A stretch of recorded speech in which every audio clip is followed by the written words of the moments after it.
સાહેબ આપનું નામ જણાવશો? ભૂપત પટેલ.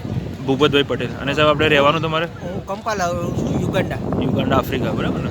ઓકે સાહેબ, તમે આ ધાર્મિક વિમાનયાત્રામાં આવ્યા તો તમને કેવું લાગ્યું? અરે બહુ મજા આવી. તમારી એકચ્યુઅલી જે તમારી સેટલમેન્ટ છે એ એક્ઝેક્ટ છે, બરોબર, અને સર્વિસ બહુ સારી છે.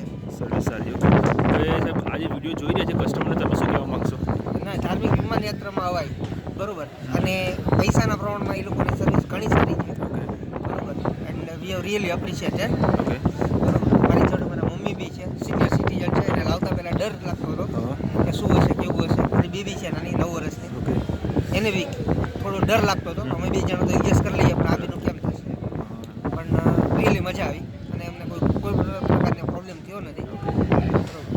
અને અનિલભાઈ જેવા ગાઈડ મળે તો ઇટ્સ રિયલી એપ્રિશિએટેડ. ઓકે તો ધાર્મિક વિમાનયાત્રામાં બધી સર્વિસ ટૂંકમાં બજેટ પ્રમાણે બધું બેસ્ટમાં બેસ્ટ આપી શકે. એમાં કંઈ કમ્પ્લેન કરવા જેવું કોઈ જ વસ્તુ નથી. અને ખાસ તો અમે લોકોએ તમારું ફૂડ બહુ એપ્રિશિએટ કર્યું. ઓકે જમવાનું? હા, જમવાનું બધું.